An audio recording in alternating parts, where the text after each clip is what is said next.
충북 지역의 일간지 4개와 방송 3사를 모니터링 대상으로 정하고 2주 동안 보도 내용을 분석했습니다. 어떤 부분을 좀 주안점을 두셨나요?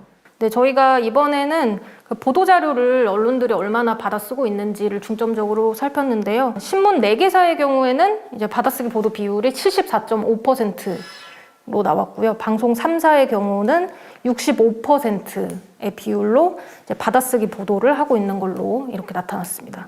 그러면 구체적으로 사례 같은 것들을 좀 볼 수가 있을까요? 보도자료를 공공기관이나 지자체나 이런 행사 주최 측에서 그 배포하는 형태를 보면 복사 붙여넣기 하기 쉬우라고 아예 그냥 자료를 주는 게 아니라 기사를 써서 보내줍니다.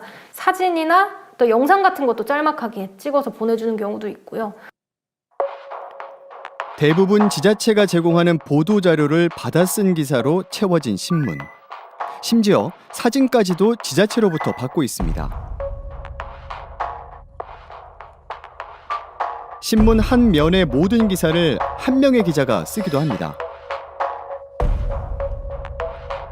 이런 식의 보도는 무엇을 의미하는 걸까?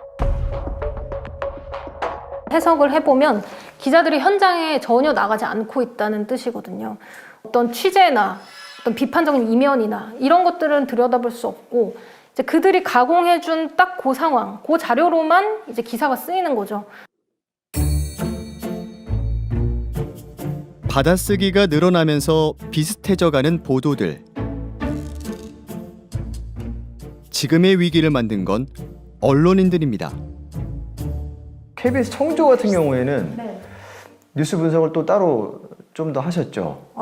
네. 저희가 KBS 충북 뉴스를 대상으로 했는데요. KBS 충북이 지금 뉴스 7도 새로 편성을 해서 방송을 하고 있는데요. 주 4일 동안 40분 편성을 해서 굉장히 지역 뉴스를 강화하겠다고 KBS가 자체 편성을 해서 굉장히 반가운 마음으로 이제 시청을 좀 해봤는데요. 이 중에 이제 전국 뉴스 비중에 대비해서 이제 충북 뉴스는 40%밖에 또 되지 않아서 이 부분이 좀 아쉬웠던 것 같습니다. 이런 반론도 있을 수 있을 것 같아요. 지역민이라고 해서 꼭 지역 뉴스만 접하라는 법은 없잖아요. 말 그대로 전국권 뉴스이기 때문에 모든 국민들이 알아야 할 뉴스들이 분명히 있습니다. 그런데 그런 것을 감안하더라도 우리의 피부에 와닿는 뉴스들이 조금 더 이제 강화돼서 보도가 되어야 하는데 사실상 충북 뉴스는 어떤 새로운 소식들이 거의 없고 이제 지자체에서 언론에 배포하는 그런 보도자료로 채워져 있고 사실상 볼만한 뉴스는 전국권 뉴스밖에 없는 형편이라서 그런 부분이 좀 아쉬운 거죠. 조금이라도 달라지기 위해서는 충북 지역 언론이 어떤 노력을 좀 해야 될까요? 공공기관이나 지방정부에서 주는 보도자료를 하는 것은 이제는 그런 보도는 없어져야 된다. 아무도 보지 않는다. 이제 이런 연구 결과들이 굉장히 많이 나왔는데도 불구하고 이제 사실 전통 미디어, 뭐 어떤 방송국이라든지 신문사에서는 그런 변화를 잘 받아들이지는 못했던 것 같아요. 이제 그런 관성을 좀 타파하고 오히려 기자들을 어떤 기획 뉴스나 발굴 뉴스를 중점적으로 할 수 있게끔 바꿨으면 좋겠다는 주장을 저희는 계속하고 있는 것이고요.